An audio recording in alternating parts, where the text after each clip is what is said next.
3 लाख का जो 9% होगा, 9 तिया कितना हो जाएगा 27, यानी कि 27,000 और 27,000, तो 27 गुना 54 टोटल हो गया 3,54,000। इसके बाद हम लोग 8 नंबर वाले यानी 8 जनवरी वाले क्वेश्चन को देखेंगे।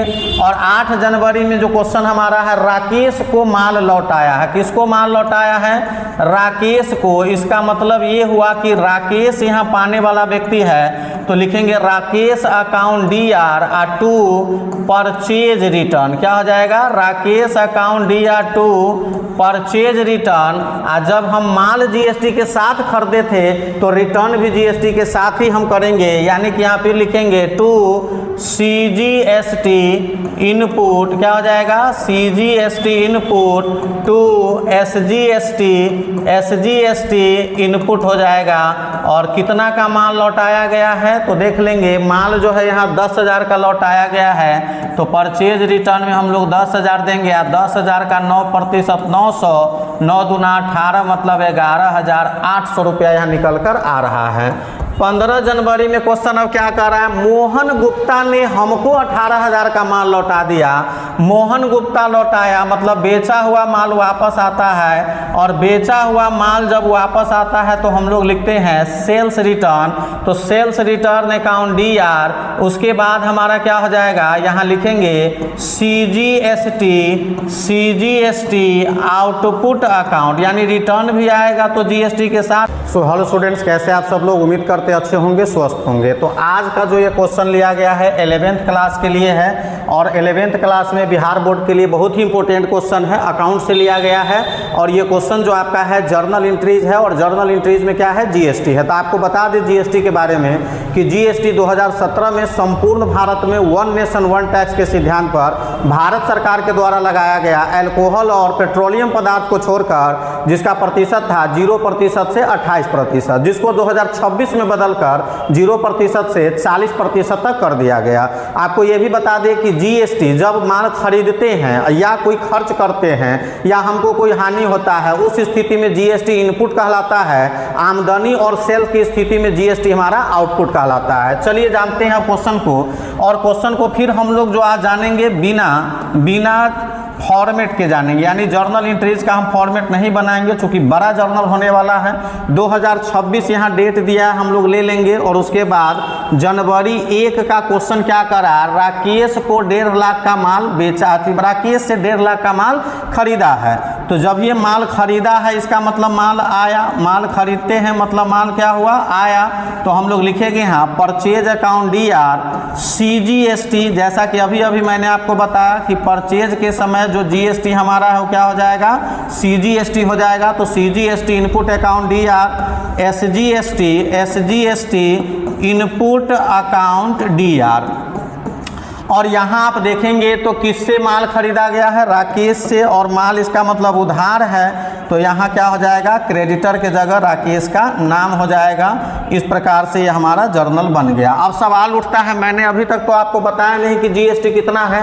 तो CGST और SGST 9% है। GST के 3 प्रकार होते हैं, CGST, SGST और IGST। CGST जब हम सेंट्रल गवर्नमेंट को टैक्स देते हैं तो CGST कहलाता है, और जब हम स्टेट गवर्नमेंट को टैक्स देते हैं तो हमारा SGST कहलाता है। और जब दोनों को अलग अलग टैक्स न देकर इकट्ठा टैक्स देते हैं तो वो IGST यानी कि integrated goods and service tax कहलाता है। चलिए इसके क्वेश्चन में अब इसका जो है हम लोग अमाउंट जानते हैं क्या है। तो 1.5 लाख का माल खरीदा गया है, यहाँ हम लोग 1.5 लाख रुपया देंगे।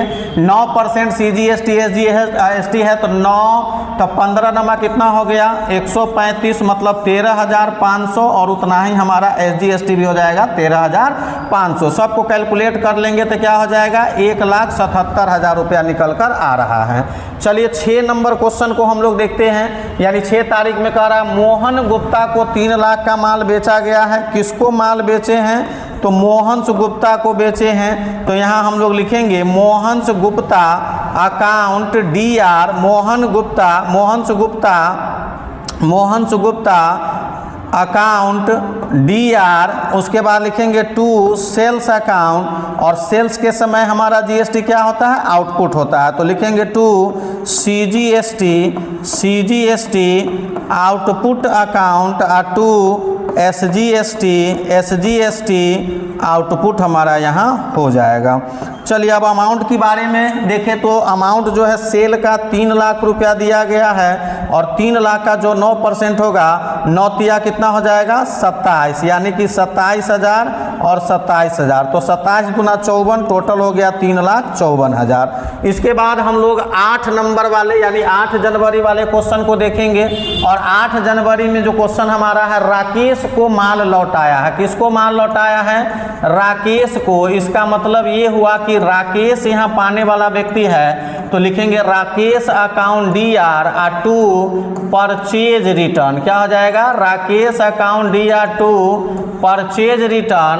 जब हम माल GST के साथ खरीदे थे तो रिटर्न भी GST के साथ ही हम करेंगे, यानी कि यहाँ पे लिखेंगे टू CGST इनपुट। क्या हो जाएगा? CGST input to SGST input हो जाएगा।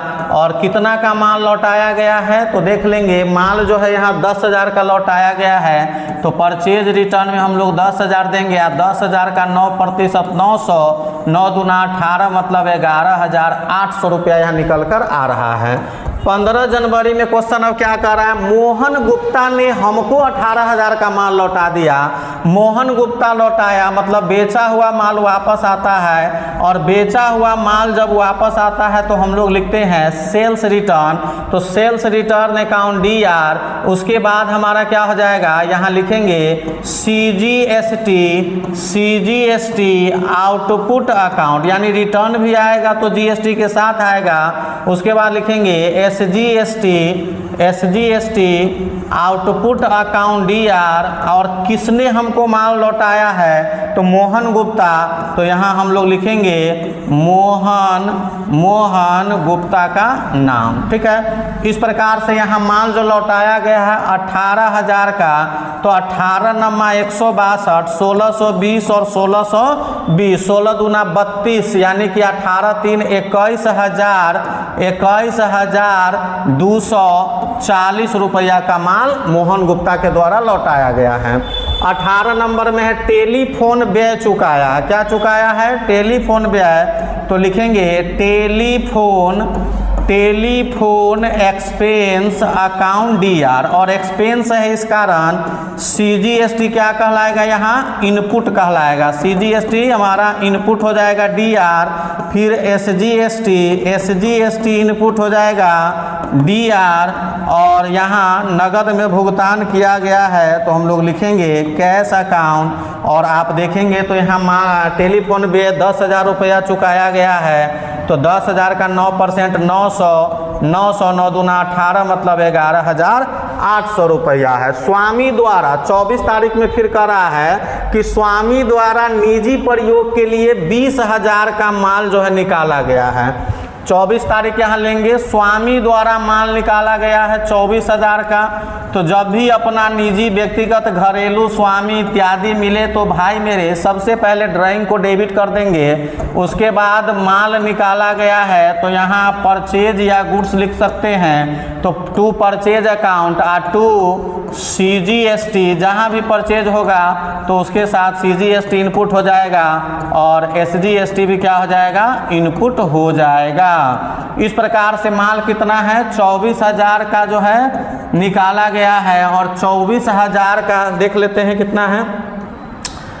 नहीं, 20,000 का माल निकाला गया है। डेट हमारा 24 है, डेट 24 है, और 20,000 का माल निकाला गया है। तो 20,000 यहाँ ले लेंगे। 20,000 का 9% हो गया 1,800, 18 दूना 36 मतलब 23,600। उसके बाद क्वेश्चन हम लोग देखेंगे 27 तारीख में 15,000 का माल चोरी हो गया है। 27 तारीख में क्या कह रहा है? 15,000 का माल चोरी हो गया है। तो लिखेंगे loss by theft account DR to purchase account. अब फिर परचेज यहाँ कहाँ है? CR में है, इसीलिए CGST इनपुट भी CR में होगा और SGST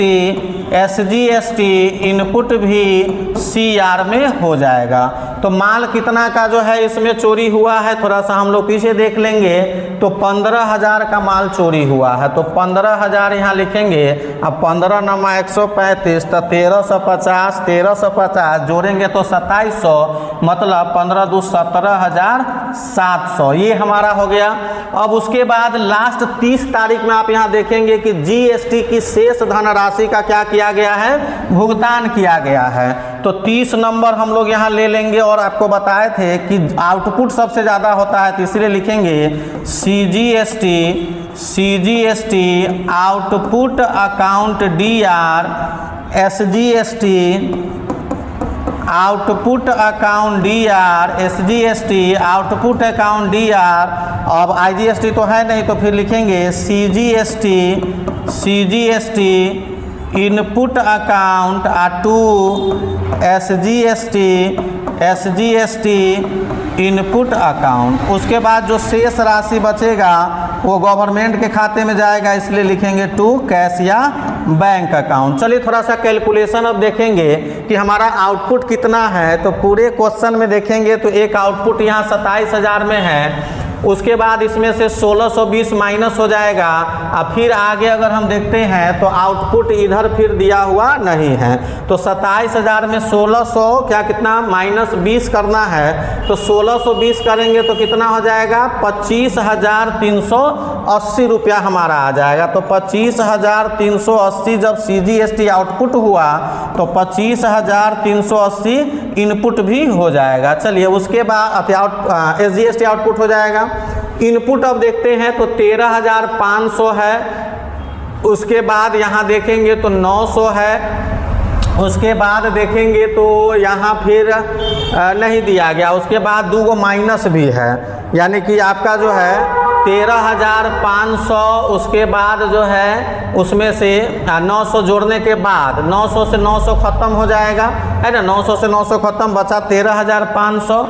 चलिए इधर आते हैं, 13,500 में से 1,800 इनपुट ये माइनस हो जाएगा, और 1,350 आपका जो है यहाँ से ये भी माइनस हो जाएगा। तो कुल मिला के 10,350 हमारा बच रहा है इनपुट में। तो 10,350, 10,350।